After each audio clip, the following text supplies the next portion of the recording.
वक्त मैं आपसे क्यों जुड़ी हूं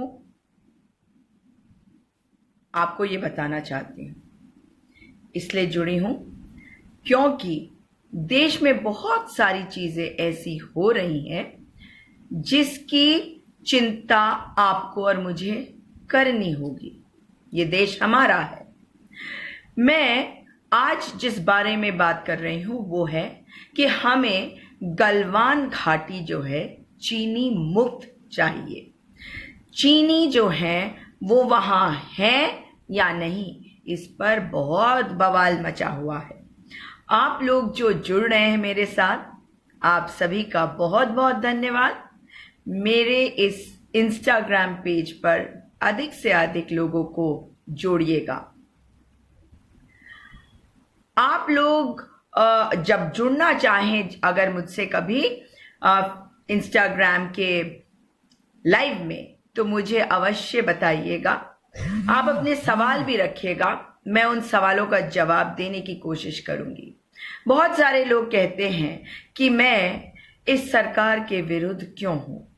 भाई, मैं अपनी सरकार के विरुद्ध क्यों होंगी? अगर मेरी सरकार ऐसा कुछ कर रही हो जो मेरे देश हित में नहीं हो, तो मुझे उसके विरुद्ध खड़े होना चाहिए या नहीं, आप सबसे जानना चाहती हूं। आप जानते हैं कि गलवान घाटी में जिस प्रकार से चीनियों ने घुसपैठ करी है, उस पर तरह तरह के बयान आते रहे हैं।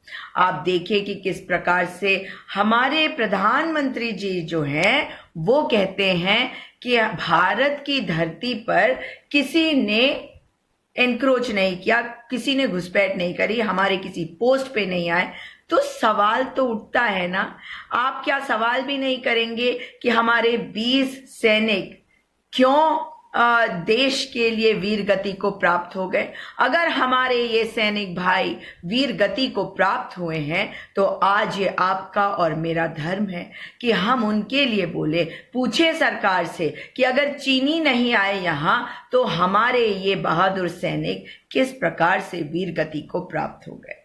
ये पूछना आपका भी कर्तव्य है। अपनी आवाज को बुलंद करना आपका कर्तव्य है और आपको अपनी आवाज बुलंद करते रहना होगा, क्योंकि ये देश आपका है।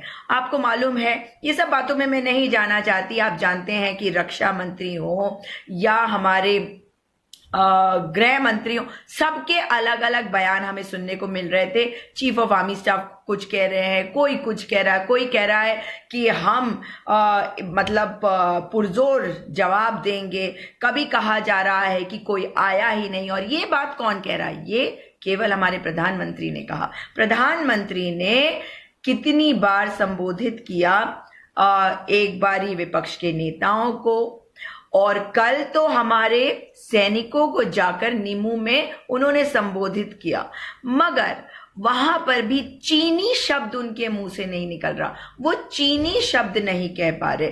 क्यों नहीं कह पा रहे? कि जिसने घुसपैठ की है वो चाइना है। ये सवाल आपको पूछने की आवश्यकता है। जानते हैं कि किस प्रकार से जो तमाम लद्दाखी लोग हैं वे अपनी आवाज उठा रहे हैं। लद्दाखी लोग कह रहे हैं कि ऐसा कैसे हो गया कि ये लोग हमारी धरती पे आ गए, और ऐसा क्यों है कि हमारे प्रधानमंत्री जी इस विषय में कुछ बोलने को तैयार नहीं है। ये इसलिए बहुत संवेदनशील इशू हो जाता है क्योंकि हमारी जमीन का एक भी इंच अगर कोई ले रहा है तो हमें उसके विरुद्ध बोलना चाहिए या नहीं। और प्रधानमंत्री हैं तो प्रधानमंत्री को तो देश को बताना पड़ेगा ना कि क्या हो रहा है हमारी गलवान घाटी में। जो ये 4th फिंगर और 8th फिंगर की बात है, इसके बीच में किस प्रकार से चाइना पहुंच गया, जबकि पहले ये भारत के अधिकार क्षेत्र में आता था। ये भी सवाल है पूछने वाला। बहुत सारी बातें बोल दी जाती हैं 1962 की लड़ाई के बारे में, बहुत सारी बातें बोल दी जाती है कि किस प्रकार से उस समय अक्साई चीन में किस प्रकार से इनकी घुसपैठ हुई और हमने कुछ नहीं किया, तो हमारे उस समय के प्रधानमंत्री जी दोषी है। चलिए मान लिया, अब आज की तो बात करें, अब आज का तो सवाल उठाएं। ये सवाल आपको भी उठाने की आवश्यकता है मेरे साथियों। मैं आपको बताना चाहती हूं कि मुझे 2 वीडियो देखने को मिली। तमाम लोग जो हैं लद्दाख के, वे बहुत कुछ बोल रहे हैं। अगर आप देखें मेरा ट्विटर अकाउंट, आप मुझसे ट्विटर पे अवश्य जुड़िएगा।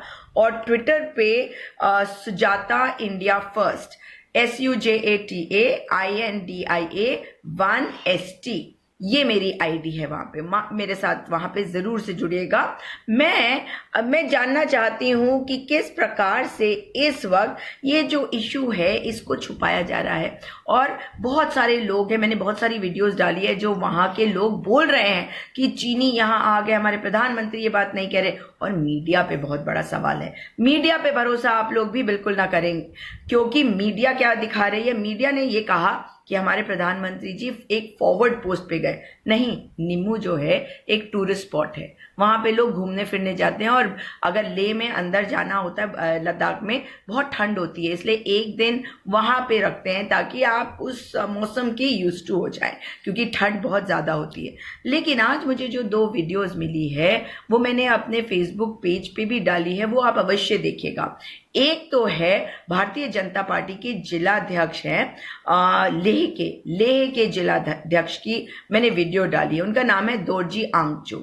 और वो कह रहे हैं कि चीनी जो हैं वो किस प्रकार से लद्दाख में घुस गए हैं, किस प्रकार से वो परेशानियां क्रिएट कर रहे हैं और ये सारी दिक्कतें हो रही हैं। तो अगर भारतीय जनता पार्टी के नेता भी ये बात कह रहे हैं तो ये बात जो है ऐसा नहीं है कि जो विरोध कर रहे हैं वो कह रहे हैं। दूसरी वीडियो जो मुझे मिली है वो भी मैंने डाली है, अवश्य देखिएगा कि किस प्रकार से एग्जीक्यूटिव काउंसिलर हैं लद्दाख ऑटोनॉमस हिल काउंसिल के, और ये भारतीय जनता पार्टी के नेता हैं। और ये पैंगोंग, चुशुल, फोब्रांग, हॉट स्प्रिंग, गलवान घाटी और जितना एरिया चीनियों ने घुसपैठ किया है उसका प्रतिनिधित्व करते हैं। और बहुत ही कट्टर भारतीय जनता पार्टी के नेता हैं, बेहद अच्छे नेता भी हैं। इनका नाम है कोंचोक स्टैंजिन। और कोंचोक स्टैंजिन क्या कह रहे हैं, ये सुनने वाली बात है। वे कह रहे हैं कि किस प्रकार से चीनी जो हैं वो हमारे क्षेत्र में आए हैं। नमस्कार मंसूर जी, हाय। नदीम शाहिद जी, हाय। इस पेज पे अधिक से अधिक लोगों को जोड़िएगा। कुलविंदर कुर्मी जी, हेलो। आप लोग अवश्य और लोगों को भी जोड़िएगा जी।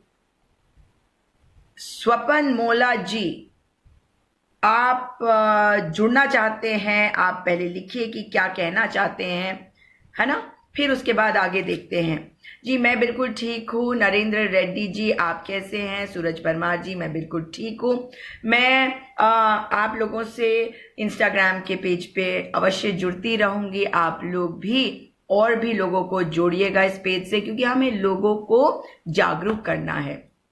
तो मैंने जो अभी बात करी गलवान घाटी की, ये बहुत ही सीरियस इशू है। इस बात पर आज मैंने एक चर्चा भी रखी है। मेरे साथ बंबई से, मुंबई से और राजस्थान से और देहरादून से लोग जुड़ेंगे और इसी मुद्दे पे हम बात करेंगे मेरे Facebook page Sujata Paul India first पे। पर आज आप लोगों से जिस बारे में बात करना चाहती थी वो ये कि अगर भारतीय जनता पार्टी के नेता स्वयं इस बात को उठा रहे हैं कि चीनियों ने घुसपैठ करी, तो हमारे प्रधानमंत्री जी क्यों नहीं इस बात को कह रहे हैं? ये सवाल आपको करने की जरूरत है। ये बहुत संवेदनशील मुद्दा है। अगर आज लद्दाखी लोग इस बात को कह रहे हैं और हम चुप हो जाते हैं, हम उनकी आवाज में आवाज नहीं मिलाएंगे, तो ये बहुत बड़ी गलती हो जाएगी, बाद में बहुत देर हो जाएगी। इस वक्त हमारी सरकार क्या कर रही है चीनियों को बाहर निकालने के लिए गलवान घाटी में से, ये जरूरी है पूछना। हमारी सरकार एक तरफ कह रही है कि आप चीनी एप्स जो हैं उनको आप डिलीट कर दीजिए, उन्हें बैन कर दीजिए। बहुत बढ़िया, वो भी कर दिया। और कुछ एप्स जो नहीं बैन करे सरकार ने, उनका इस्तेमाल तो हम करेंगे ही। और क्योंकि उसी से समझ में आएगा कि सरकार क्या करना चाहती है। उसके अलावा बहुत सारी चीजें हैं जो आपको अपनी सरकार से पूछने की आवश्यकता है। और आपसे दोबारा विदा होने के पहले ये कहूंगी कि आप मेरे फेसबुक पेज पे आज रात 9:30 बजे अवश्य जुड़िएगा। आपके मन में अगर कोई सवाल हो तो वो जरूर पूछिएगा। आप भी हिम्मत करिए, इन बातों को पूछिए, क्योंकि देश हमारा है। हम सब जो है ना बहुत आराम से बैठ गए हैं कि अरे ऐसा लगता है कि क्या फर्क पड़ता है, हम अगर ना भी पूछे तो क्या हो जाएगा, कुछ नहीं होगा। नहीं, ऐसा नहीं होता है। हमें लगता है कि हमारी आवाज बहुत कमजोर है, उससे कोई फर्क नहीं पड़ेगा। ऐसा बिल्कुल नहीं सोचना चाहिए, क्योंकि हम एक लोकतंत्र में रहते हैं और ये लोकतंत्र आपसे और मुझसे बनता है। ये केवल इन राजनीतिक दलों से नहीं बनता। हम आज भारतीय जनता पार्टी से सवाल कर रहे हैं, कल अगर कोई और पार्टी सरकार में आती है उससे सवाल करेंगे। ये तो हमें करना चाहिए, क्योंकि हम अगर अपनी सरकारों से सवाल करते हैं तो इसका मतलब ये नहीं होता कि हम उनकी बुराई कर रहे हैं। हम उनसे सरकार से सवाल करते हैं ताकि वो व्यवस्थाओं को ठीक करे। अब ये बात अलग है कि सरकार जो है हर चीज का राजनीतिकरण कर देती है। जी स्वपन, आप क्या चीज बोलना चाह रहे हैं, क्या करें? हमें अपनी आवाज को बुलंद करनी चाहिए। आप भी अपनी आवाज को बुलंद करिए। आप अपनी वीडियो बनाइए, डालिए और कहिए कि आप क्या पूछना चाह रहे हैं सरकार से। आप ये सोचिए कि बहुत सारे बुद्धिजीवी लोग होते हैं ना, इंटेलेक्चुअल्स, वो नहीं बोलते। कौन देता है चुनावों में जाके वोट? वो मायने रखता है। उसका तो अधिकार होता है कि वो अपने सवालों का जवाब पाए। और होता क्या है, जिसको जवाब मिलने चाहिए वो तो सवाल पूछता नहीं। सवाल कौन पूछने लगता है? सवाल ये बुद्धिजीवी लोग जो है ये बैठ के पूछने लगते हैं। वोट देते वक्त इतनी सीरियसनेस नहीं होती, और उसके बाद एक नेगेटिविटी होती है कि हर समय बोलते रहेंगे कि ये चीज ठीक से नहीं हुई, ये चीज ठीक से नहीं हुई। तो आप सुझाव भी तो दे सकते हैं ना भाई। अगर मैं सरकार को कटघरे में खड़ा करती हूं तो ये भी उम्मीद करती हूं कि वो सुनेगी और मैं कोई सकारात्मक सुझाव भी दे सकूंगी। अगर मैं कुछ बोल रही हूं तो सरकार को लगेगा कि भाई देश की जनता बोल रही है, क्योंकि मैं बहुत सारे लोगों की तरफ से ये बातें बोल रही हूं। जैसे मैं एग्जाम्पल देती हूं, आपको पता है मैं कई सालों से, क्योंकि उत्तराखंड में रहती हूँ, पहाड़ी इलाका है, तो मैं बार बार ये कहती रही हूँ कि भाई हमारे पहाड़ी इलाकों में अगर टीचरों की कमी है पहाड़ों में, तो बच्चों की पढ़ाई पे असर नहीं होना चाहिए। इसलिए वहां पे आप एक टेलीविजन स्क्रीन लगा दीजिए और उन्हें कनेक्ट कर दीजिए, ताकि और आसपास के स्कूल के बच्चे जो है, जो खास करके सीनियर क्लासेस के, उनको आप वहां पे ले आइए एक स्कूल में। क्योंकि अगर गांव आसपास के हैं थोड़ी दूर दूर में, तो ऐसा तो किया जा सकता है ना। तो अगर बच्चे अपने अपने स्कूलों में जाने के बजाय किसी एक स्कूल में आ जाएं और वहां पर कोई जो बहुत अच्छा टीचर है वो देहरादून से या नैनीताल से या हरिद्वार से या दिल्ली से भी उनको पढ़ाए, तो उनकी पढ़ाई में कितना अच्छा एक योगदान हो सकता है। ये बात मैं बहुत पहले से कहती आई हूँ। कई बारी टेलीविजन डिबेट पे जब मैंने ये बात कही तो भारतीय जनता पार्टी, क्योंकि उनकी सरकार है अभी, तो और मुझे ये भी उम्मीद है कि अगर कांग्रेस की सरकार होती तो वो भी यही बात कहते कि नहीं ये जो है ना, ये फीजिबल नहीं है, ये प्रैक्टिकल नहीं है, ऐसा थोड़ी हो सकता है। और आज देखिए कोरोना काल में किस प्रकार से ऑनलाइन क्लासेस चल रही है। मैं इसलिए कहती हूँ कि हम बोलेंगे तो किसी को तो आइडिया आ ही सकता है ना, क्योंकि हमारे देश में हर कोई ऐसे बन गया है जैसे उनको सब कुछ आता है, जो नेता होते हैं, बाकी किसी को कुछ नहीं आता। आपको एक और चीज बताती हूँ, मैंने देखा कि कहीं पे किसी एक पेज पे, अब देखिए मैं क्या काम करती हूँ, अगर मैं सोशल वर्क करती हूँ तो ये जरूरी तो नहीं है कि मैं ढिंडोरा पीट के बताऊं कि जब मैंने ये सोशल वर्क किया। जैसे होता है कि अखबारों वालों को बुलाओ, अपनी फोटो उसमें छपवाओ, ऐसा करके सोशल वर्क नहीं होता। मैंने बहुत सारी ऑर्गेनाइजेशंस खोली है और खोल के आज वो अच्छा काम कर रही है, उसमें मैं हूं भी नहीं। मतलब मेरा काम है कि अच्छे कामों को बढ़ावा देना। और अगर कुछ अच्छा होता है, मैंने सफाई के क्षेत्र में एक ऑर्गेनाइजेशन इतना अच्छा बनाया कि ना सिर्फ बहुत सारे अवार्ड्स मिले, मगर आज उसकी एक अलग पहचान है। उसी तरह से बहुत सारे, जैसे थिएटर में बच्चे होते हैं, लड़कियां हमारे पहाड़ की, मैंने उन्हें ट्रेन किया, उन्हें लगता था वो नहीं कर सकते, आज उन्हें देखकर इतनी खुशी होती है। कुछ बॉम्बे के थिएटर में, मुंबई के थिएटर में काम कर रही हैं, अच्छी अच्छी जगहों पे काम कर रही रही हैं। तो हम जो सोशल वर्क कर मतलब, और ये सोशल वर्क क्यों है, क्योंकि मैं इनसे कोई पैसे नहीं ले रही थी, है ना। तो मैं इनको सिखा रही थी, जो मुझे आता है ज्ञान तो बांटा जाता है, तो वही कर रही थी। उसी प्रकार से और भी बहुत सारी चीजें, लेकिन हर चीज का दिखावा नहीं किया जा सकता। हर चीज को आप अखबारों में छपवा कर लोगों को नहीं बता सकते। कुछ चीजें तो आप करते हैं ताकि उस चीज को एक इम्पोर्टेंस मिले, ताकि और लोगों को भी पता चले, लोग जागरूक भी हों। लेकिन कोई लोग जो है, जो नेता है, खास करके मैं उनकी बात बताती हूँ, और खास करके जो कांग्रेसी नेता है, भारतीय जनता पार्टी के नहीं है, मैं कांग्रेसी नेताओं की बता रही हूँ। वो क्या करते हैं, वो कहते हैं कि इन्होंने कौन सा सोशल वर्क किया, हमने तो देखा नहीं। भाई तो तुम्हें दिखा के करूंगी, तुम तो वैसे भी विदाउट फॉलोअर्स वाले लीडर्स बने हुए हो इस वक्त, है ना। तो तुम्हारे तो पीछे ही लोग नहीं, तुम किसको आगे लेके चलोगे। तुमने सोच लिया कि तुम नेता बन गए, है ना। तो लीडर आप भी बन सकते हैं।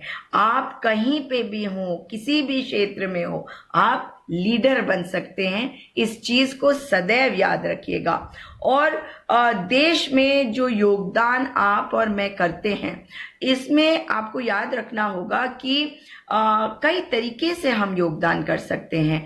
केवल हम अपना मतलब दिखा कर कि हम नेता बन गए या हमने पब्लिक लाइफ में आ गए, केवल ऐसे नहीं होता। जिस भी क्षेत्र में हम काम करते हैं, उसमें काम करके हम देश के भले के लिए करते हैं, अपने लिए करते हैं। भाई हम भी तो पैसे तो कमाएंगे ही, लेकिन हम अपनी सेटिस्फैक्शन के लिए भी करते हैं। कहते हैं ना कि जब आप किसी काम को करते हैं और आपको अच्छा लगता है वो काम, तो उससे अच्छी तो कोई चीज होती नहीं है। इसलिए नहीं, this is not politics issue and religion, ये पॉलिटिकल इशू है ही नहीं। ये तो मैं एक जनरल बात आप लोगों से कर रही हूँ। आप लोग सभी मेरे साथी हैं, इंस्टाग्राम का परिवार हैं, तो आप लोगों से बात कर रही हूँ। हर जगह पे पॉलिटिकल चीजों के बारे में बात नहीं करनी चाहिए, और धर्म जो है वो बहुत पर्सनल होता है। इसलिए आप सब भी अपने क्षेत्र में अगर सच्चे मन से काम करते हैं तो आप लीडर भी बन सकते हैं, और लीडर ना भी बने तो देश के लिए योगदान कर सकते हैं। आज एक आखिरी बात आपसे करूंगी कि आपने कल की खबर सुनी, परसों की खबर सुनी होगी कि किस प्रकार से कानपुर में विजय दुबे नाम के, या विनय दुबे क्या नाम है उनका, उस नाम के एक व्यक्ति ने बड़ा ही जघन्य अपराध किया। बहुत ही सीरियस इशू है, बहुत ही दुखद इशू है, क्योंकि 8 पुलिस वाले तो उसी समय मारे गए, और मैंने सुना है कि और भी घायल है। उनके क्या हाल हैं अभी नहीं पता। लेकिन बहुत जरूरी है कि आप और मैं, हम सब जो हैं उनके लिए प्रार्थना करें कि जो घायल हुए वो ठीक हो जाए। और एक बात आ रही है कि किस प्रकार से इन लोगों को राजनीतिक संरक्षण प्राप्त हुआ रहता है जो इस तरह की घटनाएं करते हैं। मगर मैं उससे भी बड़ी बात आप लोगों को कहना चाहती हूँ कि जब आप लोग फिल्म देखते हैं ना, सिंघम टाइप की फिल्म, तो आप ताली बजाते हैं जब पुलिस वाला हत्या करना शुरू कर देता है, हथियार उठा लेता है, क्योंकि कुछ गलत हुआ होता है। हम जंगल राज में नहीं है, हम एक कानूनी व्यवस्था के तहत रहते हैं, और इसीलिए आवश्यक है कि हम भी अपनी तरफ से ऐसी चीजों को बढ़ावा ना दे। क्योंकि अगर हम ऐसी चीजों को बढ़ावा देते हैं तो लगता है कि अच्छा लोग ताली बजाएंगे। जैसे ये दुबे जो है, ये कहा करता था कि मेरे गांव में मेरी परमिशन के बिना कोई नहीं आ सकता, और आज देखिए विकास दुबे जी, आपने बिल्कुल सही कहा। आज उसके साथ क्या हुआ, आज उसके घर को तोड़ फोड़ दिया पुलिस वालों ने।